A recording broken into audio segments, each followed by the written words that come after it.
ನಮಸ್ಕಾರ. ಸೃಷ್ಟಿ ಮತ್ತು ಸಂಹಾರ, ಸುಖ ಮತ್ತು ಸಂಯಮ ಎರಡು ತದ್ವಿರುದ್ಧ ವಿಷಯಗಳು ಒಂದೇ ಕಡೆ ಇರೋಕ್ ಸಾಧ್ಯನಾ? ಅಂದ್ರೆ ಆಕಾಶದಲ್ಲಿ ಅಂತಹುದೇ ಒಂದು ಜಾಗ ಇದೆ, ಅದೇ ಭರಣಿ ನಕ್ಷತ್ರ.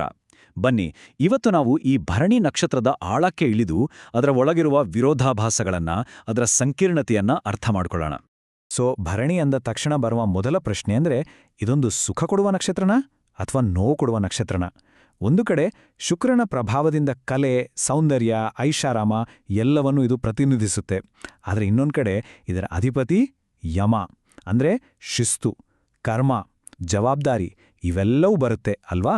ಇದೇ ದ್ವಂದ್ವ, ಇದೇ ಕನ್ಫ್ಯೂಷನ್ ಭರಣಿಯನ್ನ ತುಂಬಾನೇ ಇಂಟ್ರೆಸ್ಟಿಂಗ್ ಮಾಡುತ್ತೆ.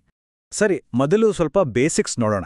ಭರಣಿ ಅಂದ್ರೆ ಅದರ ಅರ್ಥ ಹೊರುವುದು ಅಂತ, ದ ಬೇರರ್. ನಮ್ಮ 27 ನಕ್ಷತ್ರಗಳ ಲಿಸ್ಟ್ನಲ್ಲಿ ಇದು ಎರಡನೇದು, ಮತ್ತೆ ಇದು ಸಂಪೂರ್ಣವಾಗಿ ಮೇಷರಾಶಿಯಲ್ಲೇ ಬರುತ್ತೆ. ಇದೇ ಕಾರಣಕ್ಕೆ ಅಂದ್ರೆ ಮೇಷರಾಶಿ ಅಗ್ನಿತತ್ವ ಇದೆಯಲ್ಲ, ಅದು ಭರಣಿಗೆ ಒಂದು ವಿಶೇಷವಾದ, ಒಂದು ತೀವ್ರವಾದ ಶಕ್ತಿಯನ್ನ ಕೊಡುತ್ತೆ. ಹಾಗಿದ್ರೆ ಬನ್ನಿ, ಭರಣಿಯ ಆ ಎರಡು ಮುಖಗಳನ್ನ ನೋಡೋಣ. ಒಂದು ಸುಖದ ಕಡೆಗೆ ಎಳೆದರೆ, ಇನ್ನೊಂದು ಸಿದ್ಧಾಂತದ ಕಡೆಗೆ. ಈ ಎರಡೂ ಪ್ರಬಲ ಆದರೆ ತದ್ವಿರುದ್ಧವಾದ ಶಕ್ತಿಗಳೇ ಭರಣಿಯ ಆಳುವ ಶಕ್ತಿಗಳು. ಇವೆರಡರ ನಡುವಿನ ಬ್ಯಾಲೆನ್ಸ್ ಇದೆಯಲ್ಲ, ಅದೇ ಭರಣಿ ಜಾತಕದವರ ಜೀವನದ ಕಥೆ. ಇಲ್ಲಿ ನೋಡಿ, ಈ ವ್ಯತ್ಯಾಸ ಎಷ್ಟು ಸ್ಪಷ್ಟವಾಗಿದೆ ಅಲ್ವಾ? ಒಂದ್ ಕಡೆ ಶುಕ್ರ ಅಂದ್ರೆ creativity, passion, art, beauty, luxury ಎಲ್ಲವೂ. ಇನ್ನೊಂದ್ ಕಡೆ ಯಮ ಅಂದ್ರೆ ಡಿಸಿಪ್ಲಿನ್, ಕರ್ಮ, ನ್ಯಾಯ, ಸಂಯಮ.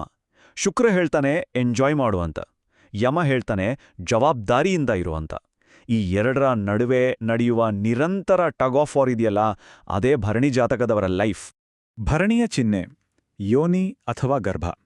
ಇದು ಬರೀ ಜನನ ಅಥವಾ ಫರ್ಟಿಲಿಟಿಯ ಸಿಂಬಲ್ ಅಂತ ಅಂದ್ಕೊಂಡ್ರೆ ತಪ್ಪು. ಅದಕ್ಕಿಂತ ಹೆಚ್ಚು ಆಳವಾದ ಅರ್ಥವಿದೆ. ಇದು ಸೃಷ್ಟಿಯ ನೋವನ್ನು ಸಹಿಸಿಕೊಳ್ಳುವ ಶಕ್ತಿ, ಎಂಥದ್ದೇ ಸವಾಲುಗಳನ್ನು ಎದುರಿಸಿ ರೂಪಾಂತರ ಹೊಂದುವ ಸಾಮರ್ಥ್ಯ. ಸಿಂಪಲ್ ಆಗಿ ಹೇಳ್ಬಿಟ್ಟು ಅಂದ್ರೆ, ಜೀವನದ ಎಲ್ಲಾ ಕಷ್ಟ ಸುಖಗಳನ್ನ, ಅದರ ತೀವ್ರತೆಯನ್ನ ಧೈರ್ಯವಾಗಿ ಹೊರುವ ಶಕ್ತಿಯೇ ಈ ಚಿಹ್ನೆ. ಇದ್ರಿಂದ ನಮಗೇನ್ ಗೊತ್ತಾಗುತ್ತೆ? ಭರಣಿ ಜಾತಕದವರ ಜೀವನ ಸುಮ್ಮನೆ ಸುಖಭೋಗಕ್ಕೆ ಸೀಮಿತವಾಗಿಲ್ಲ. ಅದೊಂದು ರೀತಿ ಕರ್ಮದ ಪಾಠಗಳನ್ನ ಕಲಿಯುವ ಟ್ರೈನಿಂಗ್ ಗ್ರೌಂಡ್ ಇದ್ದಾಗೆ. ಅವರಿಗೆ ಬರುವ ಪ್ರತಿಯೊಂದು ಚಾಲೆಂಜ್ ಕೂಡ ಅವರ ಒಳಗಿನ ಶಕ್ತಿಯನ್ನ, ನೈತಿಕತೆಯನ್ನ ಗಟ್ಟಿ ಮಾಡೋಕಂತಾನೆ ಬಂದಿರುತ್ತೆ. ಹಾಗಿದ್ರೆ ಒಬ್ಬ ವ್ಯಕ್ತಿಯಲ್ಲಿ ಭರಣಿಯ ಈ ಕಾಂಪ್ಲೆಕ್ಸ್ ಎನರ್ಜಿ ಹೇಗೆ ಕೆಲಸ ಮಾಡುತ್ತೆ? ಶುಕ್ರನ ಪ್ರಭಾವ ಜಾಸ್ತಿ ಇರುತ್ತಾ ಅಥವಾ ಯಮನ ಪ್ರಭಾವನ? ಈ ಪ್ರಶ್ನೆಗೆ ಉತ್ತರ ಸಿಗೋದು ಪಾದಗಳಲ್ಲಿ. ಹೌದು, ಈ ಪಾದಗಳೇ ಭರಣಿಯ ನಿಜವಾದ ರಹಸ್ಯವನ್ನು ಬಿಡಿಸುವ ಕೀಲಿಕೈ. ಏನಿದು ಪಾದ ಅಂದ್ರೆ? ಸಿಂಪಲ್, ಒಂದು ನಕ್ಷತ್ರದ ಕಾಲುಭಾಗ ಅಷ್ಟೇ. ಪ್ರತಿಯೊಂದು ನಕ್ಷತ್ರವನ್ನು ಹೀಗೆ 4 ಪಾದಗಳಾಗಿ ಡಿವೈಡ್ ಮಾಡಿರ್ತಾರೆ. ಇದರಿಂದ ಏನಾಗುತ್ತೆ ಅಂದ್ರೆ, ನಕ್ಷತ್ರದ ಜನರಲ್ ಗುಣಗಳಿಗೆ ಒಂದು ಸ್ಪೆಸಿಫಿಕ್, ಒಂದು ಪರ್ಸನಲ್ ಟಚ್ ಸಿಗುತ್ತೆ. ಇನ್ನೂ ಹೆಚ್ಚು ನಿಖರವಾಗಿ ಹೇಳ್ಬೋದು. ಇಲ್ಲಿ ನೋಡಿ, ಇದು ತುಂಬಾನೇ ಚೆನ್ನಾಗಿ ವಿವರಿಸುತ್ತೆ. ಮೊದಲು ಪೂರ್ತಿ ನಕ್ಷತ್ರದ ಎನರ್ಜಿ ಅದೊಂದು ನಿರ್ದಿಷ್ಟ ಪಾದದ ಮೂಲಕ ಫಿಲ್ಟರ್ ಆದಾಗ ನಮಗೆ ಸಿಗೋದು ಒಂದು ವಿಶಿಷ್ಟವಾದ ವ್ಯಕ್ತಿತ್ವ. ಅದಕ್ಕೆ ನೋಡಿ, ಒಂದೇ ನಕ್ಷತ್ರದಲ್ಲಿ ಹುಟ್ಟಿದ್ರೂ ಎಲ್ಲರ ಸ್ವಭಾವ ಒಂದೇ ರೀತಿ ಇರೋಲ್ಲ. ಯಾಕಂದ್ರೆ ಅವರ ಪಾದಗಳು ಬೇರೆ ಬೇರೆ ಇರ್ಬೋದು. ಸರಿ, ಹಾಗಿದ್ರೆ ಈಗ ನಾವು ಭರಣಿಯ ಆ 4 ವಿಭಿನ್ನ ಪಾದಗಳ ಆಳಕ್ಕೆ ಇಳಿಯೋಣ. ಈ ಪ್ರತಿಯೊಂದು ಪಾದವು ಹೇಗೆ ಬೇರೆ ಬೇರೆ ಜೀವನದ ದಾರಿಯನ್ನ ತೋರಿಸುತ್ತೆ ಅಂತ ನೋಡೋಣ. ಪ್ರತಿಯೊಂದಕ್ಕೂ ಅದರದ್ದೇ ಆದ ಶಕ್ತಿ ಇದೆ, ಅದರದ್ದೇ ಆದ ಚಾಲೆಂಜಸ್ ಕೂಡ ಇದೆ. ಮೊದಲನೇದು ಪಾದ 1. ಇದನ್ನ ಮುನ್ನಡೆಸುವ ಇಚ್ಛಾಶಕ್ತಿ ಅಂತಾನೆ ಕರಿಬಹುದು. ಇಲ್ಲಿ ನಾಯಕತ್ವದ ಮಹತ್ವಾಕಾಂಕ್ಷೆ ಕಿಡಿ ತುಂಬಿರುತ್ತೆ. ಯಾಕಂದ್ರೆ ಭರಣಿಯ ಧೈರ್ಯ ಮೇಷರಾಶಿಯ ಬೆಂಕಿ ಜೊತೆ ಸೇರಿದಾಗ ಅಲ್ಲಿ ಒಂದು ಅನ್ಸ್ಟಾಪಬಲ್ ಫೋರ್ಸ್ ಕ್ರಿಯೇಟ್ ಆಗುತ್ತೆ. ಈ ಪಾದದ ಅಧಿಪತಿಗಳು ಸೂರ್ಯ ಮತ್ತು ಮಂಗಳ. ಇಮ್ಯಾಜಿನ್ ಮಾಡಿ, ಸೂರ್ಯನ ಅಧಿಕಾರ, ಮಂಗಳನ ಆಕ್ಷನ್ ಎರಡೂ ಸೇರಿದ್ರೆ ಏನಾಗುತ್ತೆ? ಅದೇ ಈ ಪಾದದವರ ಗುಣ. ಮಹತ್ವಾಕಾಂಕ್ಷೆ, ಧೈರ್ಯ, ನಿರ್ಭಯತೆ ಎಲ್ಲವೂ ಇರುತ್ತೆ. ಆದ್ರೆ ಇದೇ ಎನರ್ಜಿ ಕೆಲವೊಮ್ಮೆ ಆತುರಕ್ಕೆ, ಕೋಪಕ್ಕೆ ಅಥವಾ ಎಲ್ಲರನ್ನೂ ಡಾಮಿನೇಟ್ ಮಾಡೋ ಸ್ವಭಾವಕ್ಕೆ ಕಾರಣವಾಗ್ಬೋದು.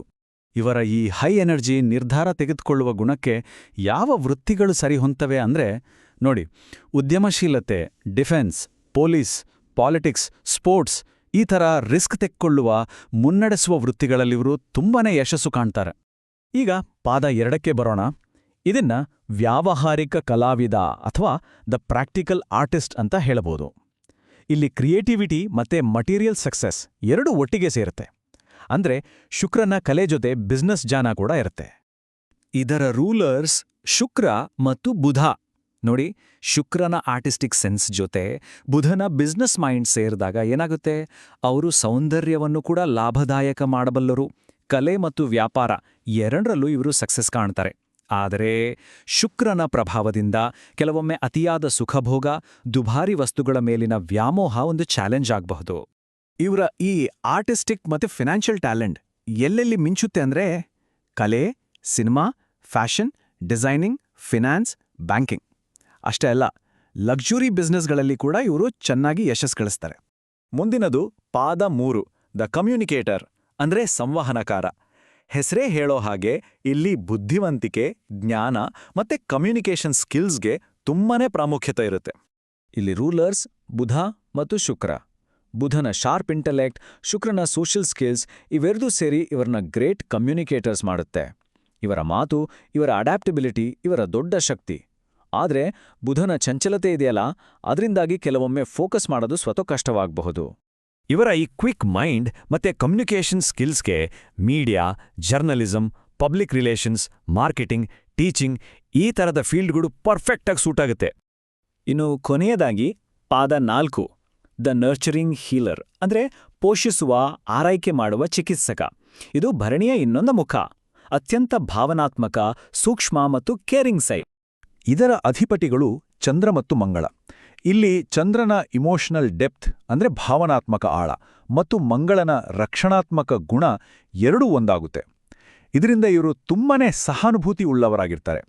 ಆದರೆ ಚಂದ್ರನ ಪ್ರಭಾವದಿಂದ ಭಾವನಾತ್ಮಕವಾಗಿ ತುಂಬಾನೇ ಸೆನ್ಸಿಟಿವ್ ಇರ್ತಾರೆ. ಟೀಕೆಗಳನ್ನ ಅಷ್ಟು ಸುಲಭವಾಗಿ ತಡ್ಕೊಳಕ್ಕಾಗಲ್ಲ. ಇವರ ಈ ಸಹಾನುಭೂತಿ, ರಕ್ಷಿಸುವ ಗುಣಕ್ಕೆ ಯಾವ ವೃತ್ತಿಗಳು ಸರಿ ಹೋಗುತ್ತೆ ಅಂದ್ರೆ health care, counselling, social work, ಜ್ಯೋತಿಷ್ಯ, ಹಾಸ್ಪಿಟಾಲಿಟಿ ಈ ಥರದ ಸೇವಾ ಮನೋಭಾವದ ಕ್ಷೇತ್ರಗಳಲ್ಲಿ ಇವರು ಉತ್ತಮವಾಗಿ ಕೆಲಸ ಮಾಡಬಲ್ಲರು. ಸೊ ಈ ಎಲ್ಲಾ 4 ಪಾದಗಳನ್ನು ನೋಡಿದ್ಮೇಲೆ ನಮಗೇನು ಅರ್ಥ ಆಗುತ್ತೆ? ಭರಣಿ ನಕ್ಷತ್ರ ನಮಗೆ ಹೇಳುವ ಮುಖ್ಯವಾದ ಪಾಠ ಏನ್ ಗೊತ್ತಾ? ನಿಜವಾದ ಶಕ್ತಿ ಅಂದ್ರೆ ಅದು ಸುಮ್ಮನೆ ಎಂಜಾಯ್ ಮಾಡೋಕಿರೋದಲ್ಲ, ಅದನ್ನ ಜವಾಬ್ದಾರಿಯಿಂದ, ಶಿಸ್ತಿನಿಂದ ಹೊರಬೇಕು ಅಂತ. ಜೀವನದಲ್ಲಿ ಸಿಗುವ ಯಾವುದೇ ಅವಕಾಶ, ಸೌಂದರ್ಯ, ಶಕ್ತಿ ಎಲ್ಲದಕ್ಕೂ ಒಂದು ಜವಾಬ್ದಾರಿ ಇರುತ್ತೆ. ಕೊನೆಯದಾಗಿ ಈ ಒಂದು ಮಾತು ಭರಣಿಯ ಸಂಪೂರ್ಣ ಸಾರಾಂಶವನ್ನೇ ಹೇಳುತ್ತೆ. ನೋಡಿ, ನಿಜವಾದ ಬೆಳವಣಿಗೆ ಅನ್ನೋದು ಕೇವಲ ಸಂಬಳ ಅಥವಾ ಹುದ್ದೆಯಲ್ಲಿಲ್ಲ. ಅದು ಜವಾಬ್ದಾರಿ, ಸ್ವಾಭಿಮಾನ ಮತ್ತೆ ನಮ್ಮ ಒಳಗಿನ ಅರಿವಿನಿಂದ ಒಂದು ಕೆಲಸ ಮಾಡಿದಾಗ ಸಿಗುವ ಸಮಾಧಾನದಲ್ಲಿದೆ. ಸೊ ಭರಣಿ ಅಂದ್ರೆ ಅದು ಕೇವಲ ಒಂದು ನಕ್ಷತ್ರ ಅಲ್ಲ, ಅದು ಒಂದು ಪಾಠ. ಸುಖವನ್ನು ಕರ್ತವ್ಯದ ಜೊತೆ, ಶಕ್ತಿಯನ್ನು ಸಂಯಮದ ಜೊತೆ ಬ್ಯಾಲೆನ್ಸ್ ಮಾಡಿಕೊಂಡು ಜೀವನವನ್ನ ಅರ್ಥಪೂರ್ಣವಾಗಿ ಹೇಗೆ ಬದುಕಬೇಕು ಅನ್ನೋದನ್ನ ಹೇಳ್ಕೊಡುವ ಒಂದು ಮಾರ್ಗದರ್ಶಿ.